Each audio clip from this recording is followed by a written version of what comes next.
Hola amigos, selamat datang di Remis Review, di mana kita akan melanjutkan part 15 dari serial Tales of Demon and God, di mana sedikit lagi kita akan menyelesaikan season keempat ini. Dan karena season kelimanya belum rilis, setelah Donghua ini maka kita akan beralih pada Donghua lain. Part 15 ini masih menceritakan tentang Yehan yang iri hati sama Nieli sampai mengajak si Nieli duel nih guys. Siapakah yang akan memenangkan duel itu? Oke, kalau gitu kita langsung aja simak videonya, tapi sebelum mulai kita intro dulu.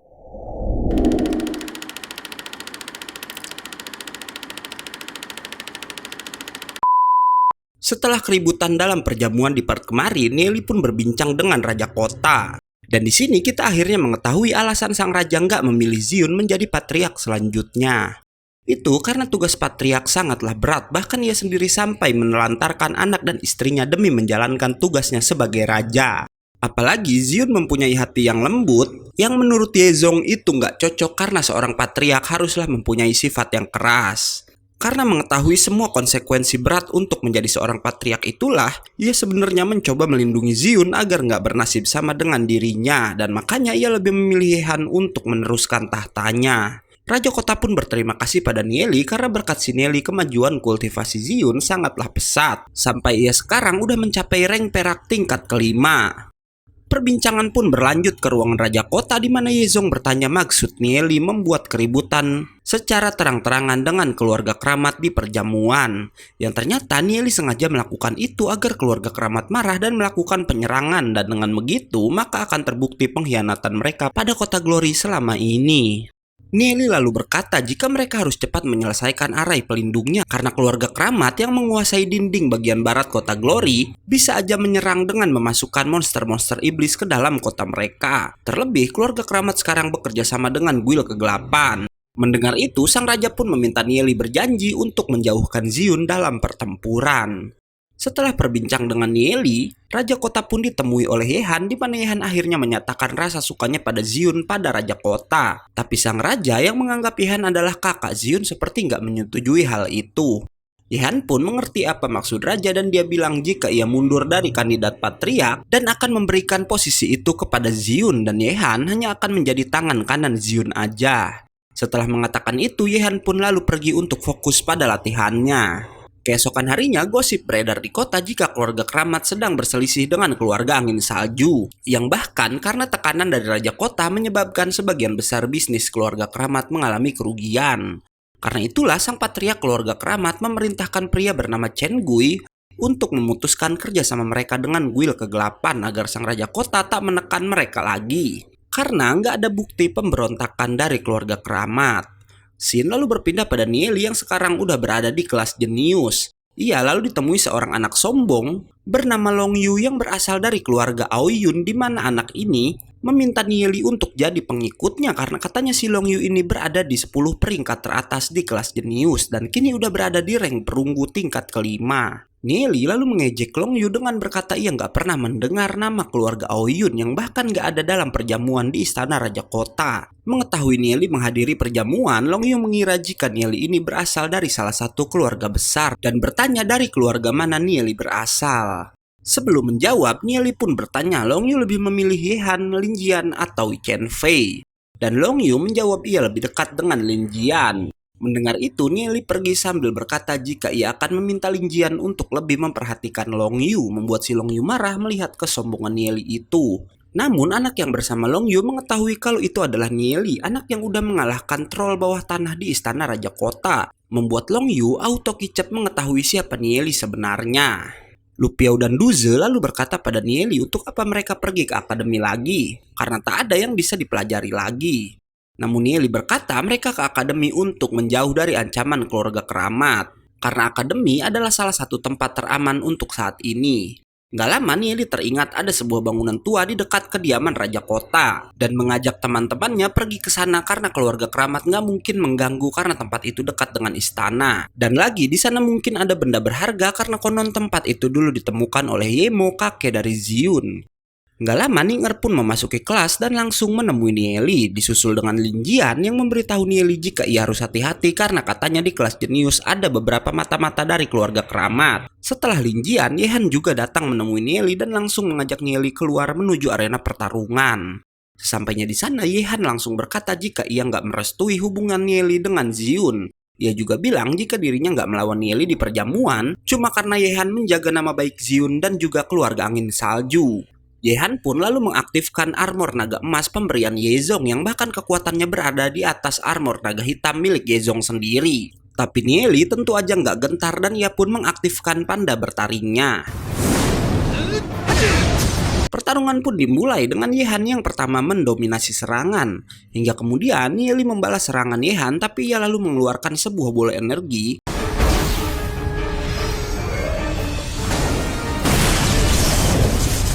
Beruntung Nieli bisa menahannya walau akhirnya lengan kiri Nieli sedikit terbakar. Semua murid yang menonton pertarungan itu kagum pada kekuatan kedua anak paling jenius di kota Glory ini. Tapi Han mengetahui jika Nieli lebih berbakat daripada dia, yang bahkan Nieli yang usianya lebih muda saat ini bisa mengimbangi kekuatannya. Dan mengetahui kenyataan itu, Yehan pun semakin marah lalu mengeluarkan seluruh kekuatannya hingga ia pun terlihat berubah wujud. Yang Duze bilang jika Yehan berhasil memasuki proses mutasi, yaitu proses yang menyatukan kekuatan jiwa dengan roh iblis. Di mana setelah menyatu, maka kemampuan roh iblis akan meningkat pesat. Yehan pun lalu menyerang Nieli dan ternyata mutasinya nggak semenakutkan itu karena Nieli bisa mengalahkan Yehan menggunakan teknik gravitasi yang disambung dengan tinju guntur milik panda bertaring ke arah tubuh Yehan. Yang Duze bilang Nieli bisa menang bukan hanya karena kemampuan bertarungnya aja, melainkan dengan pengamatan akurat di mana Nieli tahu jika kelemahan Yehan dan armor naga emasnya terletak pada bagian tubuhnya. Nieli pun lalu menghampiri Yehan dan menyuruhnya untuk mengakui kekalahan. Tapi Yehan malah mengancam Nieli dan bilang gak akan pernah melepaskannya. Mendengar itu, Nieli pun berbalik menggertak Yehan hingga si Yehan pun lalu pergi dari sana. Yehan ternyata pergi ke dalam hutan untuk mengobati lukanya. Hingga nggak lama Guru Chen datang menemui Yehan dan menghasutnya dengan mengatakan jika keluarga keramat dan Guil kegelapan bisa membantu Yehan menjadi patriark bahkan menikahi Ziun.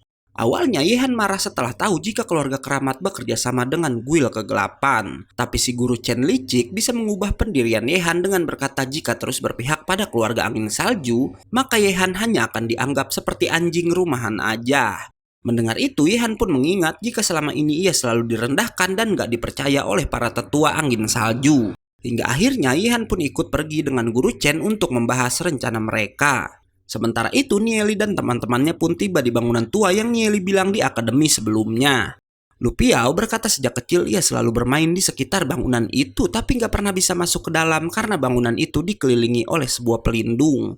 Nggak lama terdengar suara seorang wanita yang memanggil nama Lu Piao membuat si Lu Piao berusaha melarikan diri. Yang ternyata wanita itu adalah Xiao Su, di mana Nieli mengetahui di masa depan sebenarnya Xiao Su dan Lu Piao ini saling suka satu sama lain. Tapi karena kepengecutan Lu Piao, Xiao Su akhirnya menikah dengan orang lain.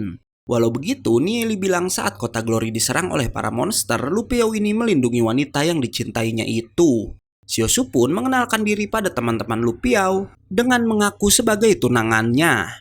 Selanjutnya, Nieli pun mencoba membuka dinding pelindung pada bangunan tua itu. Dan karena di masa depan ia hanya membaca sedikit tentang pelindung yang bernama hukum ruang itu, Nieli pun menyuruh teman-temannya beristirahat sementara ia akan mencari cara menghancurkan pelindungnya. Nieli sendiri sebenarnya bisa masuk menggunakan kekuatan roh iblis bayangannya. Dan sesampainya di dalam, Nieli akhirnya menemukan cara di mana ternyata prasasti-prasasti di dalam bangunan adalah kunci untuk membuka pelindungnya. Dengan menekan titik di prasasti-prasasti itu bisa mengeluarkan cahaya keemasan yang menonaktifkan pelindung tersebut. Mereka pun masuk ke dalam bangunan dan sesampainya di sana ternyata ada dunia lain yang Nieli bilang dunia itu merupakan ciptaan dari orang yang kuat. Hingga nggak lama datang banyak sosok monster aneh yang menghampiri mereka semua. Nieli menyuruh teman-temannya lari dari kejaran para monster yang disebut dengan hantu merah itu, sementara ia sendiri lalu melawan mereka menggunakan roh iblis bayangannya.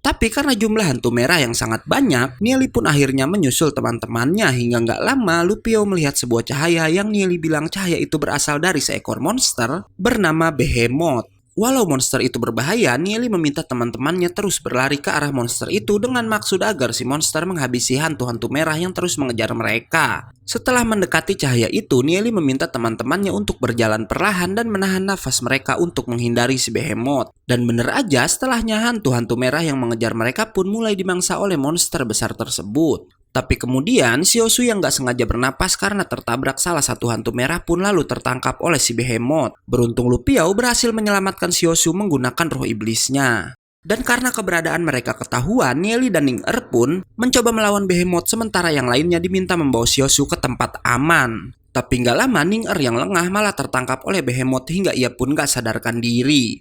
Neely pun menembak si behemoth menggunakan tembakan yin dan yang si panda bertaring dan berhasil menyelamatkan Ning-Er. Tapi kemudian ia terus dikejar oleh tentakel-tentakel dari sang monster. Tapi tiba-tiba lembaran kertas yang dulu Neely temukan di reruntuhan kota Orchid mengeluarkan cahaya dan dengan menggabungkan kekuatannya Neely berhasil menciptakan tembakan energi dahsyat yang bisa mengenai monster itu dengan sangat telak lalu part 15 pun selesai.